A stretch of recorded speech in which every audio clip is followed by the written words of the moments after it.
Like you said earlier, it's a complex situation. And it's something that unless we finally sit down and honestly deal with the situation, honestly tackle what it is that is the problems that are leading to the situation, because there have been so many councils, committees, things set up to deal with the issues, but because they have really not been honestly dealt with. That is why we have the situation where we are right now with all the kidnappings.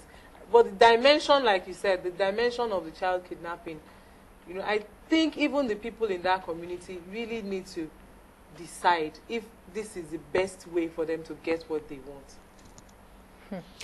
Ijoma, there are issues to this matter. Number one, sitting from my point of view as a layman who sees what the issues are and knows what the solutions can be, it doesn't take anything to move into that environment and start to put structures in place that helps those people feel life is coming back to us and we have a means of livelihood. Do you understand? Well, is this militancy also divorced from what's happening everywhere else in the world? Because there's also all this issue of terrorism everywhere in the world. And, the Niger-Delta situation has been there for a while. But how did it become this? I don't know if you remember, I can't remember his name now, this gentleman who is an Ijaw leader, he was on this show.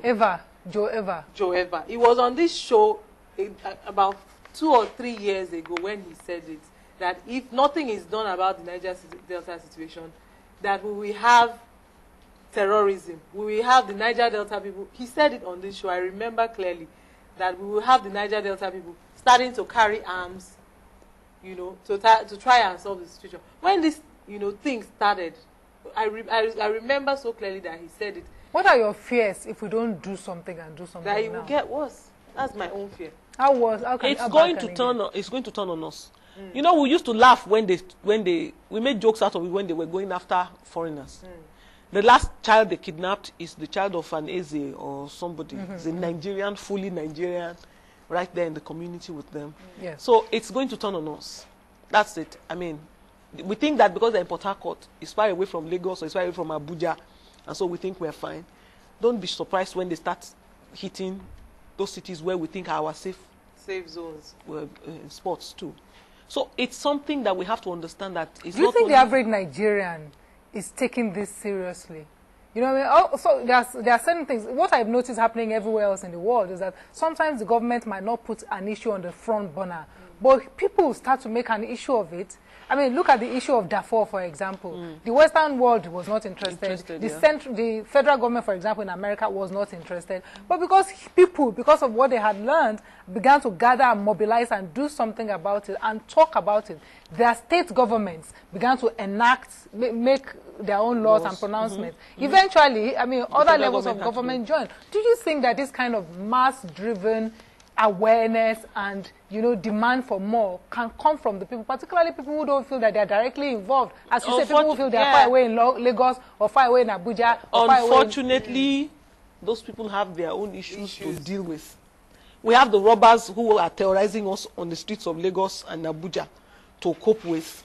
So this one looks like a far-fetched thing. It's still a bit far from my immediate need. And the people in America can do that because they're at ease.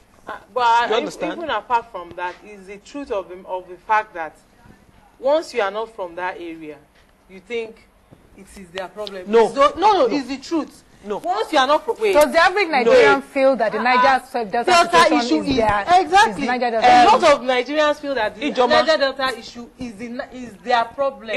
Is the Niger-Delta people's problem. I am not from Niger-Delta in any means or form. I'm not talking about you. No, but you see, I'm just saying that there are a lot of people who feel the same way. Don't say that because it's not from there. It's our problem because you see, if you have any sense of propriety, you would hear that story and you will understand, it's just not fair. Do you get what I'm saying? So you don't have to come from there. Even if you don't come from there, you have met somebody who's been from there. You've worked with somebody who's been from there. But interacted with somebody who's been from there. That is not because it's not from there. It's because the average Nigerian is very self-centered and self-focused. He thinks only about himself. He has to deal with his NEPA. He has to deal with his water. He has to deal with the bad roads. He has to travel. He's looking for money to pay his rent. He has issues. So he sympathizes with you. But he looks at it and says, I'm helpless. What can I do? I still have my own issues here. Let me deal with my own first. So is this circle of poverty? That's the point. That's the point. Is that what you're saying? Ijoma, you're not agree. I feel that is a factor. But the other factor that you cannot turn away from is the fact that people feel that because it is not directly affecting my people, then it is not my problem. No. They did talk to people in other areas some people that were part of us. Did we do anything about it? No, but there were... When this thing was going on in Modakeke and Kiniko and they were killing themselves and there was terrorism already coming up there, did we do anything about it? Those are our people. But the people in that area felt that people from that area felt that... See, what I am just saying... This is an issue that affects us directly. So they talked more about it. No. I mean, no, they did. People, Ijoma, even this one affects every one of us. You know why? Because when they shut down those oil refineries, we feel it. We're suffering for fuel now. We're suffering for all those kind of things because things are not at peace in that area. So you can't say that about Nigerians. As it says, as I said at the beginning, this issue is deep, it's convoluted, and even here you can't agree. We can't. No, you can't agree. But one thing that we can agree on is that it's time to seriously do something about it. And honestly do it. Seriously and honestly do something about it. And stop thinking it's some problem far away and that it's something that will just resolve itself. It's not going to resolve itself. Okay, can you just add for me? Yes. Because I hope that there are people listening who are going to take these decisions.